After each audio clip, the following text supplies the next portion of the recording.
भगवान को सुख देने वाला चरित्र है, जिसमें परम रसदात्री श्री प्रियाजू और श्री लालजू का प्रथम मिलन है।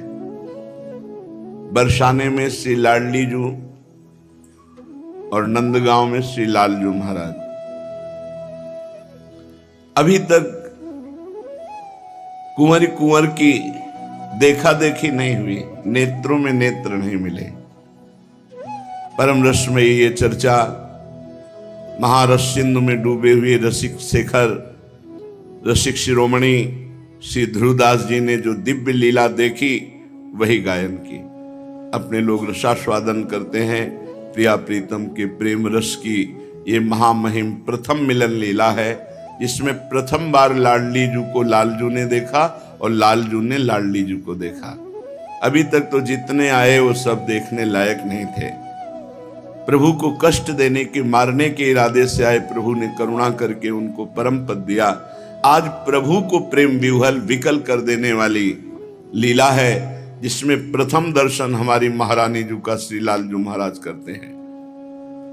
श्री हित ध्रुवदास जी कहते हैं, जैसी प्रियाजू ने हमें लीला दिखाई और जैसी हमारी बुद्धि में आई, वैसी मैं सर्वप्रथम प्रथम मिलन लीला जो प्रिया प्रीतम की है उसका गान कर रहा हूं। इसका सुख वही ले सकेगा जिसको प्रियाजू से अपनापन है। जो घोर संसारी विषय भोगों में रत है, उसका हृदय पाषाण की तरह है। वो इस रस का रसास्वादन जब बहुत दिन सत्संग करेगा, जब बहुकाल करी सत्संगा तबई होए सब संशय भंगा। रसिक कृपा से लाडलीजू के प्रति ये भाव आना, हमारे माई श्यामाजू को राज, ये ठसक आना, तब इस रस में उसको रसास्वादन मिलेगा। ब्रज के महीपति श्री नंदराय जी, उनके लाडले श्री लालजू महाराज कुमार अवस्था में हैं और श्री वृषभानु जी महाराज, उनकी लाडली, ये भी कुमार अवस्था में है। ये कौमारे नवसेल किल्प शिक्षादि दीक्षा रसा, ये कौमार अवस्था में किशोर अवस्था का आवेश हो जाता है इनमें। प्रीतिम काम अपि नाम मात्र जनित प्रोद्दाम रोमोद्गमाम। स्मरण मात्र से किशोर अवस्था का भाव और प्रेम की भारी उमंग, ये हमारे प्रिया प्रीतम है। इतने सुंदर लालजू हैं। एक दिन ललिता जी ने देखा कि अंग अंग सुंदर अति शोभन। ये महासुंदर सुंदरता के समुद्र लालजू, अगर इनको प्रियाजू एक बार देखें, और सुंदरता की सीमा सी प्रियाजू, इनको एक बार लालजू देखें। सखियों का जो हेत है वो प्रिया प्रीतम को मिलाना है।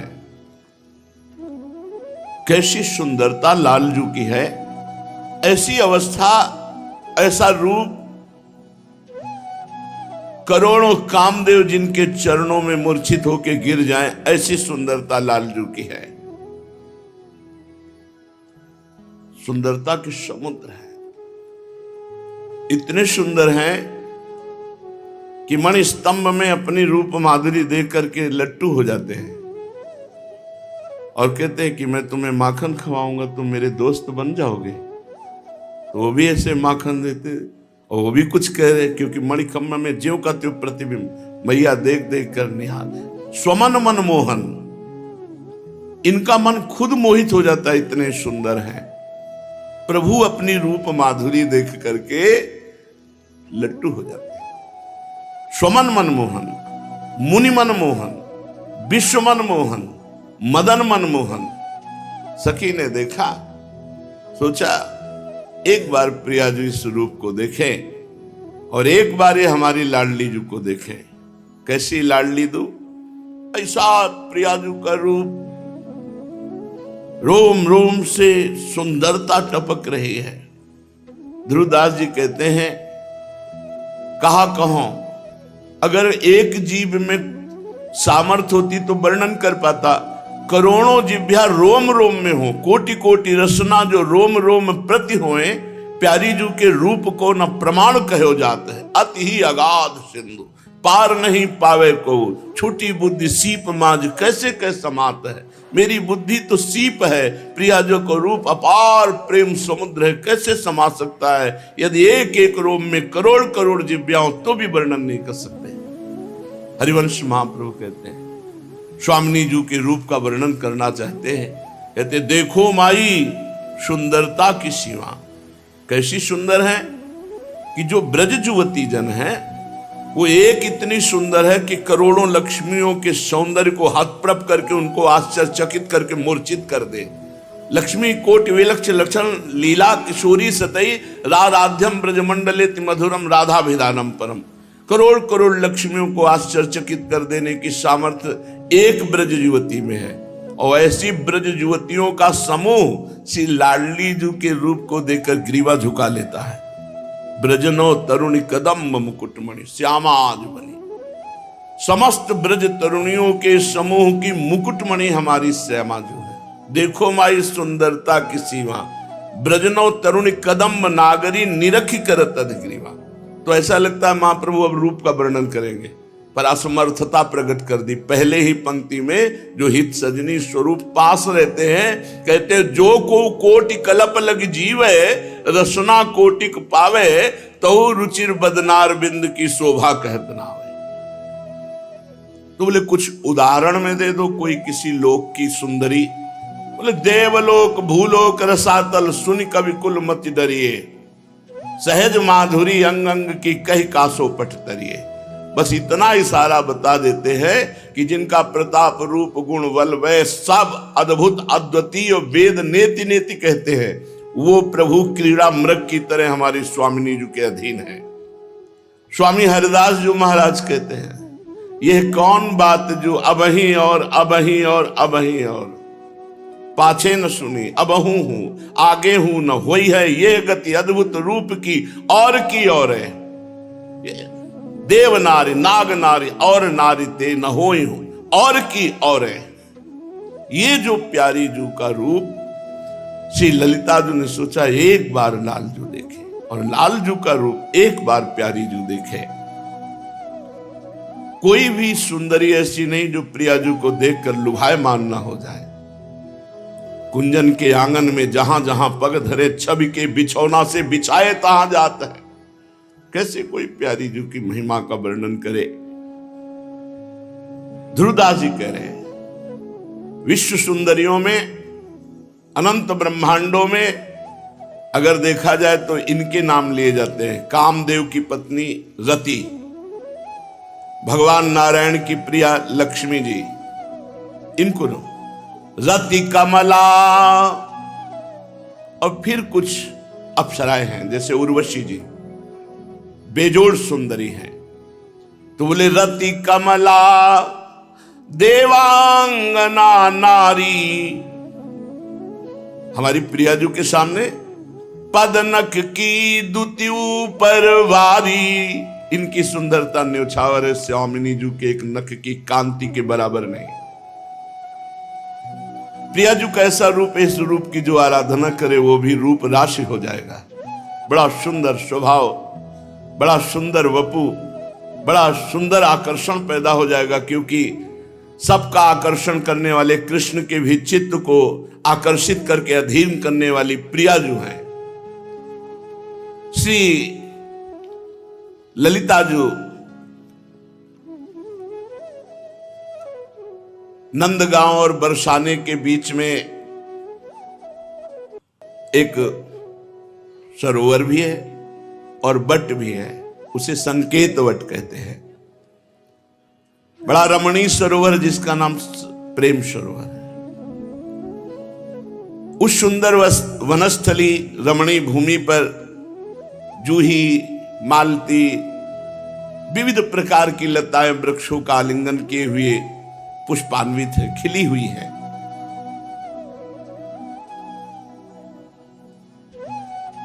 ललिता जी ने विचार किया इन दोनों को मिलाने के लिए यही स्थान परम उत्तम रहेगा। श्री लालजू के समीप जाती है। लालजू नंद भवन में थे, इशारे से बुलाया, नजदीक आए और प्रियाजू के रूप का वर्णन किया। जब लालजू को प्रियाजू का साक्षात्कार सखी की कृपा के बिना नहीं हो सकता, तो किसी जीव को कैसे हो सकता है? जब ईश्वर को प्रियाजू का साक्षात्कार सखी की कृपा, प्रियाजू का रूप वर्णन किया, लालजू रूप सुन के ही विकल हो गए। मानो पूर्व की जो प्रेम वृत्ति है वो सखी ने जागृत कर दी। सखी के चरणों में पड़ते हैं, जो रूप बताया ये दर्शन करने को कैसे मिलेगा? उन्होंने कहा हमारी प्रियाजू प्रेम सरोवर में है, हम सब सखियों के साथ कभी कभी खेलने आया करती है। यदि आपको दर्शन करना है तो आइए। कहां दर्शन होंगे? प्रेम सरोवर में। प्रियाजू का दर्शन प्रेम सरोवर में होता है। जब तक हृदय प्रेम सरोवर नहीं बनता, प्रेम का प्रादुर्भाव नहीं होता, तब तक प्रियाजू को कोई नहीं देख सकता। सांद्रानंद घन प्रेम मूर्ति किशोरी, प्रीतिरिव मूर्तिमती रस सिंधो, सार संपदिव विमला। प्रेम समुद्र का सार श्री लाडली महाराज है। बहुत ही करुणामयी अलबेली सरकार, सब सुखों की वर्षा करने वाली। ललिता सखी की किशोरी जू की बात सुनकर नंद नंदन के हृदय में अत्यंत प्रेम उदय हुआ। प्रेम कैसे उदय होता है? प्रियाजू की बात सुनकर, प्रियाजू का नाम रटकर। राधा नाम सुधा रसम रसी तुम, जिह्वास्तु में विभला। राधा राधा राधा। कल एक भगत जी आए, वो कह रहे थे 2 वर्ष से मैं सत्संग सुन रहा हूं, तो जीवन का सार लगा तो राधा नाम पकड़ लिया। होगी कोई उनकी ऐसी परेशानी हृदय में। बोले वो परेशानी निवृत्ति हुई, लेकिन शरीर की एक परेशानी थी जिसमें ऑपरेशन में जाना था। बस हमने पुकारा राधा राधा राधा, तो बोले पता नहीं आप विश्वास करोगे कि नहीं करोगे। उन्होंने कहा मुझे ऑपरेशन थिएटर में श्री कृष्ण बंसी लिए खड़े दिखाई दिए। हम कहा मुझे कोई संशय नहीं, क्योंकि राधा नाम की ऐसी महिमा ही है कि राधा नाम गायक के पीछे पीछे ठाकुर जी रहते हैं। ये सिद्ध हमारे रस ग्रंथों में लिखी हुई बात है। हम कहा हमें कोई, उनके आंखों में आंसू थे। वो कह रहे थे कोई विश्वास माने ना माने, ये जो हम आपसे बताने आए हैं, ये हम श्री जी से प्रार्थना करके बताने आए। बहुत विनय किया कि लाडली जी यदि हमारा सत्य राधा नाम में प्रेम है तो मुझे बाबा से मिला दो। तो मुझे 2 दिन में ऐसी व्यवस्था की मिली, और मैं ये केवल बताना चाहता हूं कि कितनी अपार कृपा राधा नाम की हमारे ऊपर है। नंद नंदन के हृदय में प्रेम उमगा। प्रेम समुद्र भगवान है और प्रेम समुद्र का सार है लाडली जू, और शिथिल हो गए। अब तो बस कैसे रूप दर्शन हो जो मैंने सुना है। प्रीतम के मन में उल्लास हुआ कि नवल किशोरी का किस प्रकार से दर्शन हो। अब वो उपाय करने लगे। जिस दिन से प्रियाजू की बात सुनी, उन्हें किसी से बात करना अच्छा नहीं लगता। पहले तो खेलना हंसना, अब तो कुछ अच्छा नहीं लगता। बस एक ही बात है, कुंवर किशोरी जू को कैसे देखूं। यही है कुंवर किशोरी जू के देखने का उपाय। ना काहो सो बोले वो, ना कोई व्यवहार, बस उदासीन चित्तवृत्ति निरंतर प्रियाजू के चरणारविंद नाम का चिंतन करते हुए उन्हीं में। अब तो किसी से कोई बात करना अच्छा नहीं लगता। नित्य प्रति अब एक ही नियमावली रह गई, बरसाने की तरफ जाना और देखते रहना। बस उसी संकेतवत प्रेम सरोवर में बैठे रहना। कब आएंगी प्रियाजू? सखी ने कहा था वो खेलने आती है। एक दिन मन में ठान लिया कि जब तक प्रियाजू के दर्शन नहीं होंगे अब मैं यहां से नहीं जाऊंगा, और सघन कुंज में छुप के बैठ गए। उधर भारी कौतूहल, सहस्त्रों सखियां गान करती हुई और मध्य में महारानी जी। बड़ी अद्भुत छवि, कोटि चंद्रमाओं की कांति को भी हे करने वाली प्रियाजू का मुखारविंद, गौर वरण गौरांगी, अनंत बिजलियों की कांति, पीतारुण छयम अनंत तडिल्लताभाम, अनंत बिजलियों की सी कांति, और प्रियाजू के प्रतिबिंब स्वरूप ही समस्त सखियां। लाल जो छुपे हुए सघन कुंज में बैठे बरसाने की तरफ ही देख रहे थे कि गान सुनाई दिया, खड़े हो गए और वहां देखा समस्त ब्रज युवतियों के बीच में हल्की झलक मिली महारानी जी की, बड़ी विलक्षण छवि श्री स्वामिनी जी की। ऐसा लगता था कोटि कोटि चंद्रमा एक साथ उदय हो गए हों। नवल किशोरियों के मध्य में अनुपम रूप लावण्यमयी हमारी प्रियाजू तन्मय हो गए नंदनंदन। पर भर नेत्र देख नहीं पा रहे, क्योंकि शास्त्रों सहचरियां हैं चल रही, कभी उनकी सहचरी की आड़ हो जाती है। बड़े व्याकुल हुए कि भर नेत्र देखने को मिले। प्रियाजू अद्भुत गौरवर्ण और नीलांबर नील वर्ण की साड़ी धारण किए हुई है। उज्जवल शुभ्र मोतियों से केश पास, अद्भुत मल्ली आदि पुष्पों से बेणी गुथी हुई है। अतिशय विशाल, उज्जवल, अरुण, अनियारे, कजरारे, सलज नेत्र है। चंचल, चपल, अरुण, अनियारे, अग्रभाग वन्यवंजन, नयनन परवारों कोटिक खंजन। रुचिर, मनोहर, वक्र बिलोकन, सुरत समरदल गंजन। जैसे हित हरिवंश कहत न बने छवि, सुख समुद्र मनोरंजन।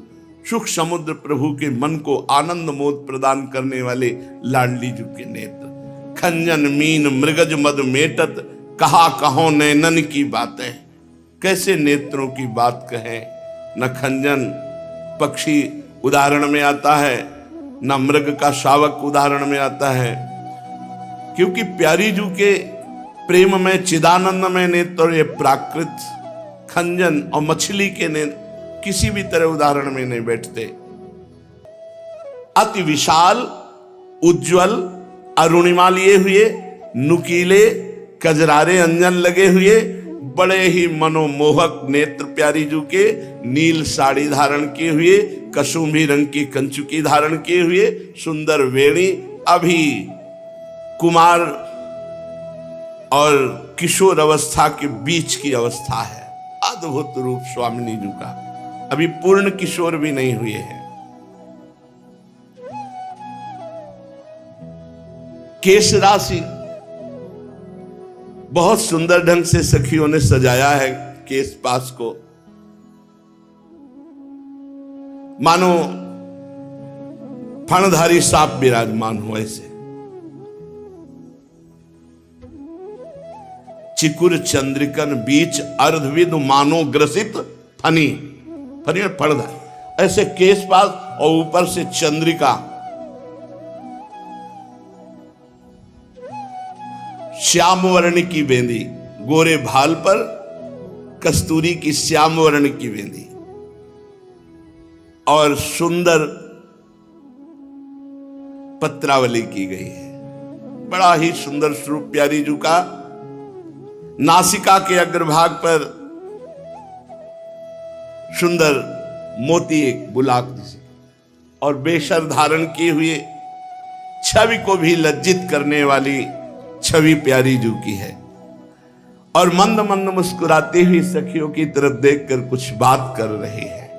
जब मुस्कुराती है तो दंत पंक्तावली अपूर्व चमक रहे हैं। लालिमा लिए हुए अधरों की, तो मुखमंडल पर अलकावली और मंद मंद मुस्कुराती हुई भ्रकुटी संचालन करती हुई महारानी जो पधार रहे हैं। नवल किशोरी जी का ये रूप कोई बनाया हुआ नहीं कि सजाया है तो इसलिए सुंदर है। सुभग सुंदरी सहज श्रृंगार। सही पूछो तो श्री जी के श्रीअंग की शोभा को छिपाने के लिए श्रृंगार किया जाता है। छवि को छिपाइबे को, रस को बढ़ाइबे को ध्रुवदास जी ने वर्णन किया। किसी नवयुवती का जब आभूषणों से श्रृंगार होता है तो आभूषणों से शोभा बढ़ती है, पर हमारी महारानी जी को आभूषण शोभा ढकने के लिए पहनाए जाते हैं। सहज रूप सुंदरी प्यारी जो है, सुभग सुंदरी सहज श्रृंगार, सहज शोभा सर्वांग प्रति, सहज रूप वृषभानु नंदिनी, सहजानंद कदम्बिनी, सहज विपिन वर उदित चंदनी। स्वाभाविक सहज नव नव रूप लावण्य अभी और अभी और अभी और ऐसे बढ़ रहा है। ऐसा विलक्षण रूप और ऐसी ही विलक्षण सहचर्या सुंदरता की सीमा श्री स्वामिनी जी के साथ कैसा हितजू महाराज कह रहे हैं, लक्ष्मी कोटि विलक्ष लक्षण लसल लीला किशोरी सतई। श्री स्वामिनी जी की सहचर्या ऐसे कि सैकड़ों लक्ष्मियों को आश्चर्यचकित करके मूर्छित कर दे, इतनी सुंदर। अब वहां सब संकेत वट में पहुंची और आज हुआ कि कौन सा खेल खेला जाए। ललिता जी ने कहा आज छुपा छुपी का खेल खेला जाए। आज लाडली जो छुपेंगी और हम सब ढूंढेंगे उन्हें, और जो खोज में पकड़ लेगा तो फिर लाडली जो ढूंढेंगे, हम सब छुपेंगे। ऐसा क्रीड़ा प्रारंभ हुई। श्री लाडली जी महाराज छिपने के लिए उसी कुंज में जा रहे हैं जहां लालजू महाराज बैठे थे। अव्यक्त आकर्षण, जहां श्री जी के दर्शन करने के लिए लालजू महाराज छुपे बैठे थे, वहीं लाडली जी छुपने के लिए जा रही। और लाडली जी जे ही छुपने गई, अचानक दृष्टि पड़ी कमल नयन अरविंदाक्ष, कोटि कोटि काम जिनकी रूप को देख करके धर्षित हो जाए, मूर्छित हो जाए, ऐसे श्याम सुंदर। अरे श्याम सुंदर ऐसे क्या समझते हो? गोरी प्रिया जो चकोरी की भांति उनके मुख चंद्र का पान करती रहती। थे कहत चहत प्रीतम दिशि, बदन चंद्र मनो त्रसित चकोरी। अचानक नेत्रों पे नेत्र मिले, मानो जन्म जन्म के बिछड़े हुए मिले। प्रथम मिलन है, प्रथम दृष्टि लाडली जू की लालजू पर, लालजू की लाडली जू पर। इतना प्रभाव पड़ा दोनों के नेत्रों का परस्पर, लालजू सहम गए और लाडली जू ने नीलांबर ऐसे कर दिया। सकुची कुंवरी पुनि घूंघट कीनो, नवल लाल तिनके रंग भीनो। प्रिया जी, लालजू तो रूप नेत्र पड़ते ही लालजू के हृदय में अपार प्रेम उदय हुआ। पिय मनो मीन पर्यो छवि जाला।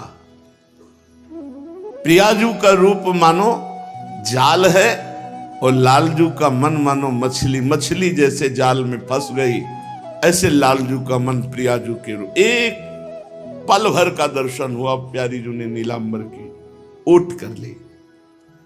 अब तो लालजू व्याकुल हो गए। प्रियाजू को देखते ही लालजू के हृदय में ऐसा प्रेम उमड़ा कि सच्चिदानंद बपू लालजू उस प्रेम को संभाल नहीं पाए, विचकित हो गए, विकल हो गए और मूर्छित हो गए, भूमि पर गिर गए। प्रियाजू ने ऐसे देखा, देखो कैसे प्रियाजू को देखकर कोई सह सकता है। इसीलिए जो गुरु मंत्र मिलता है निज मंत्र, वो इतनी सामर्थ्य पैदा करता है हृदय में कि इस प्रेम को सह जाए। सोचो, प्रिया और लाल दोनों के रूपों का पान करती हुई सहचरिया सेवा में कितनी बड़ी सामर्थ्य है। जहां प्रथम दर्शन में लालजू मूर्छित हो गए, लालजू बैठे थे, जब प्रियाजू छुपने गई तो जो ही रूप देखा एकदम खड़े हो गए। और रूप देखते प्रियाजू ने नीलांबर की ओट की रूप देखते ही कंपायमान, ये प्रेम का लक्षण, शरीर में कंपायमान हुआ, विकलता बढ़ी और गिर पड़े। और ये प्रियाजू ने नीलांबर की ओट से देखा। अब तो अति करुणा समुद्र लाडली जू देखा, बस सकुच गई और कदम आगे बढ़ा दिए। पर लालजू का मन प्रियाजू के, प्रियाजू का मन लालजू के। अब श्री लाडली जू के कदम अपने आप सकुच व सखियों की तरफ बढ़ने लगे। सखियों ने कहा कि आप छुपने गई थी और आप छुपी नहीं, आ गई। कुछ नहीं बोली, बस इशारा किया, चलो मुझे खेल नहीं खेलना। महारानी जू का आदेश, समस्त सखियां, बस लाडली जू के नेत्रों से अश्रु बह रहे हैं। सखियों को लग रहा है ऐसा क्या हो गया। लालजू तो वहां मूर्छित पड़े हैं। नयनों में प्रीतम की रूप माधुरी, देह विस्मृत बस सखियों के साथ वृषभानु भवन में जा रहे हैं।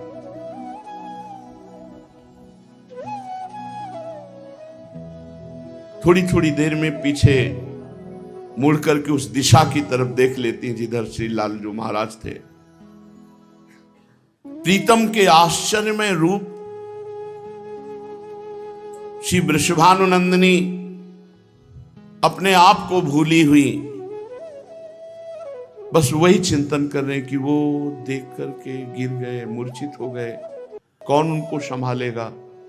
बस अंदर बड़ी पीड़ा हुई। लाडली जो ना किसी से बात करती है, अब ना कोई खेल की बात करती है, ना कोई हंसी, ना कोई खान पान। और ये बात किसी को पता नहीं कि घटना क्या घट गई, जो खेल पर रुचि खत्म हो गई, वापस आ गई और ऐसी उदासी छा गई। विलक्षण दशा महारानी जू की। अब सहचरिया हिम्मत नहीं कि कोई पूछ सके महारानी जो है, पर तिरछी दृष्टि से देखती कि हमारी स्वामिनी को क्या हो गया। ना हमसे बात करती, ना हंसती, बस गंभीर मुद्रा। इधर श्री लालजू महाराज कुछ देर में जब चेतना आई तो बस हा लाडली जू, ऐसा ही है रूप, हा प्रियाजू, फिर शिथिल हो जाते हैं। 4 घड़ी,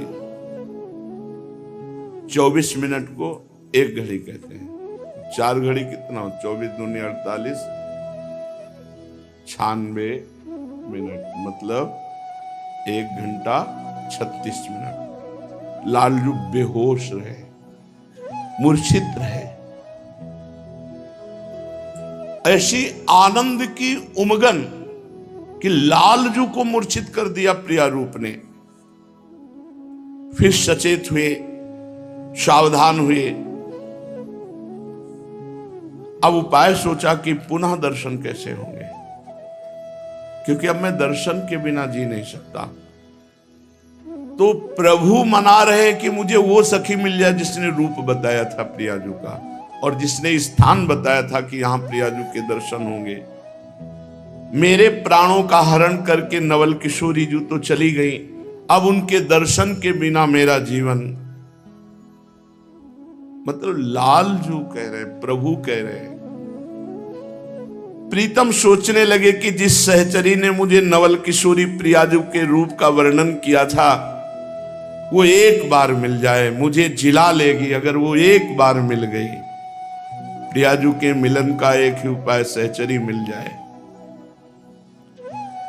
उस सखी ने जो नवल किशोरी के रूप का वर्णन किया था, जैसा वर्णन किया था उससे 100 गुना अधिक हमने देखा।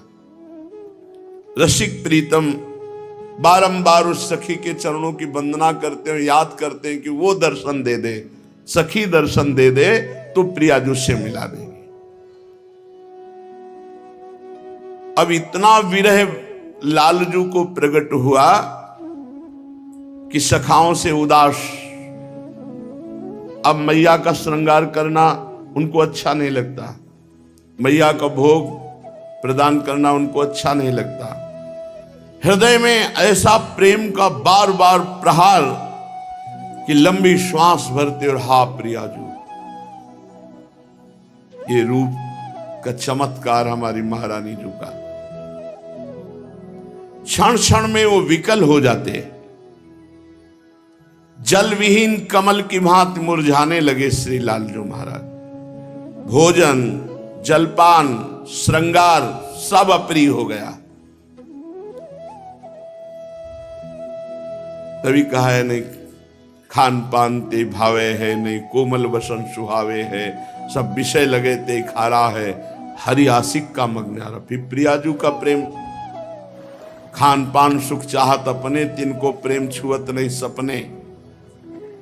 उनके हृदय में केवल एक ही बात है, नवल किशोरी प्रियाजू का दर्शन हो जाए तो प्राण बच जाए।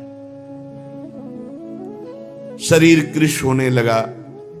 बरसाने की तरफ देखकर बरसा सुप्रवाह करना, खड़े खड़े पूरा दिन व्यतीत हो जाना, न खाना न पीना न सखाओं के साथ खेलना, नेत्रों से निरंतर अश्रु जल प्रवाहित हो रहा है। यहां तक कि पीतांबर आदि भी गीले हो जाते थे अश्रु प्रवाह से। ढरी ढरी मुक्ता से परत रहे भींज तन चीर। अब जैसे मैया मोर मुकुट धारण कराती है, नहीं हमें मोर मुकुट धारण करना अच्छा नहीं लगता, सुगंधित अंगरागो अस्तित्र ये सब अच्छे नहीं लगते। वैजंती माला धार रुचे नौर वैजंती माला, नहीं शीतल मंद सुगंध ऐसे वायु लगती मानो ज्वाला भरी अग्नि भरी हो प्रियाजू के विरह में। अब तो ना पीतांबर धारण करना अच्छा लगता है, ना पटुका, बंसी बजाना भी भूल गए। ऐसी प्रेम की विरह अवस्था। बरसाने की तरफ से जो वायु आती तो ऐसे करके थोड़ा हृदय में शीतलता मिलती।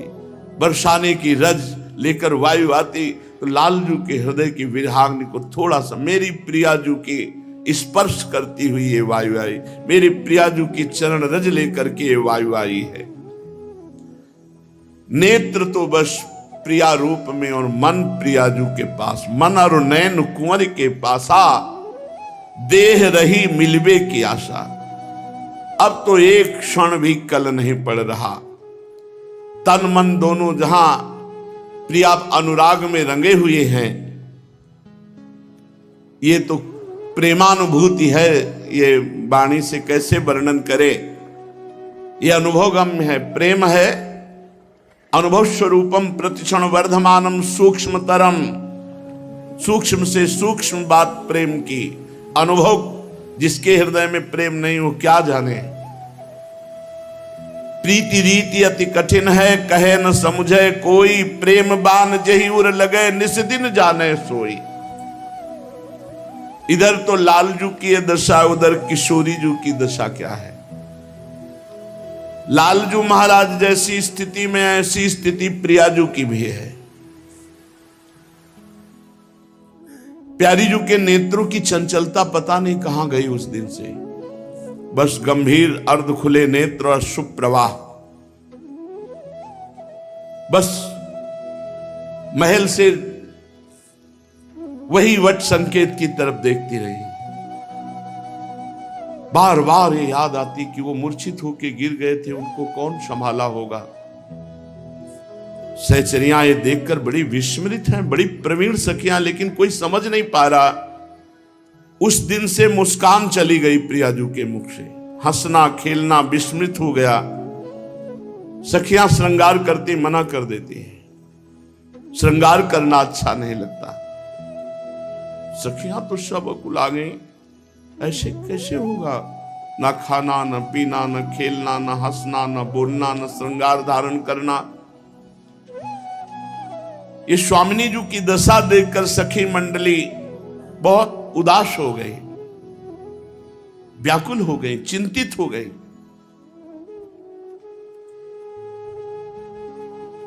एक दिन प्रधान सखियां श्री जी से एकांत में मिली और कहा, प्यारी जू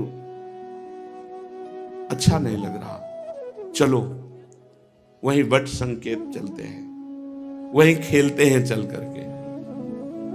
प्रियाजू ने, नाम मत लो वट संकेत का, नहीं हमें नहीं खेलना है, उधर नहीं जाना है।